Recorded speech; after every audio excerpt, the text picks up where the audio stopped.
My name is Kaya, and I'm a peer organizer at the Center for Compassionate Care of the Elizabethan Hospice. My name is Daniela Hernandez, and I am a counselor here at Vida Middle School.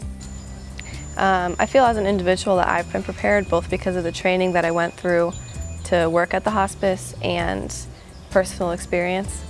Having gone through training to be a school counselor, we go through and discuss grief and stages of loss, stages of grief, and coping skills that go through that. I think most people aren't prepared. I think there's a stigma around death and a stigma around grief, that people don't talk about it and people don't really show what they're really feeling. And so when someone goes through grief, they don't have any basis for how they should act. The biggest misconception is that everyone experiences and feels the same feelings when they lose someone.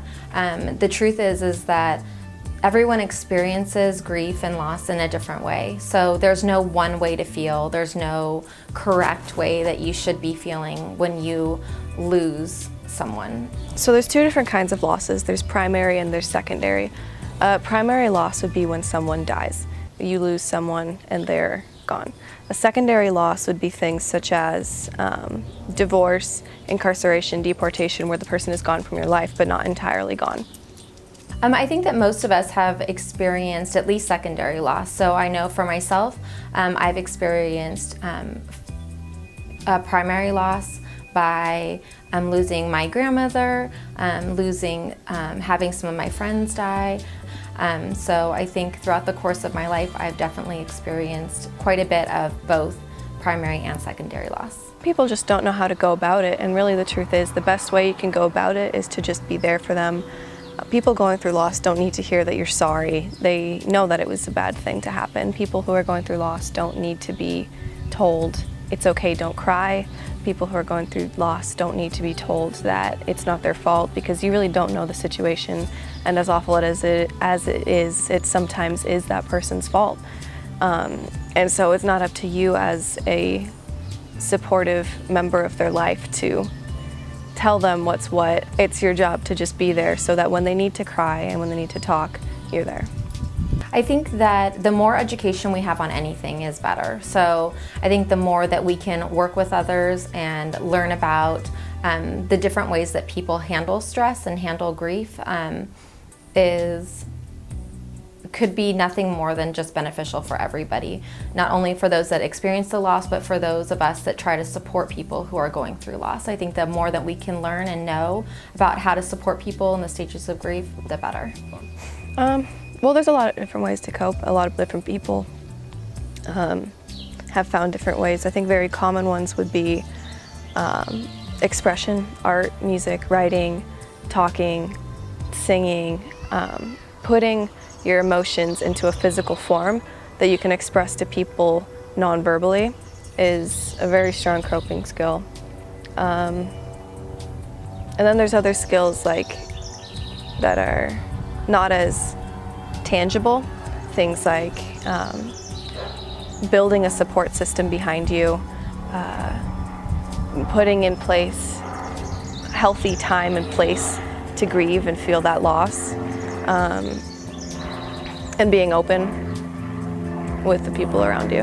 All those things that, kind of come naturally. It's natural to kind of want to either go and talk to people and reach out and get your feelings out, or it's also common to want to be by yourself and work through things on your own.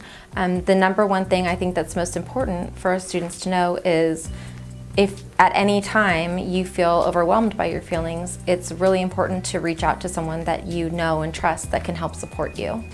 I think that through high school and middle school education, we do not educate our kids on how to cope properly, and the reality is that the majority of the students will go through either primary or secondary loss before they graduate.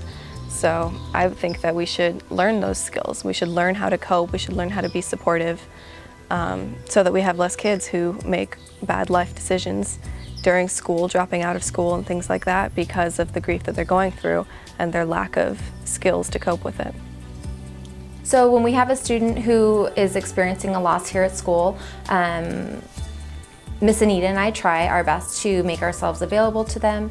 We talk with them about their feelings and let them know that any of the feelings that they might be feeling are normal. It's okay to feel sad. It's okay to feel mad. It's okay to feel numb. Any of the things that you're feeling are normal. We also work together with Elizabeth Hospice and helped connect families up with that group to help get some grief support. We have had grief support counseling going through the school through Elizabeth Hospice for many years. So we utilize that service and refer families out to Elizabeth Hospice so they can receive the support that they need. If it feels right and it feels like you're getting that energy out, no matter what it is, as long as it's not harming yourself or the people around you, it's healthy. As far as helping someone who is in pain that's around you, being open and really reading the situation is very important, because people who are in grief can't always ask for the help that they need. And so offering it and being there and being open. And if you get negative responses back, then you know that they don't need that right now, but you can allow them that situation and that safe area to open up to you.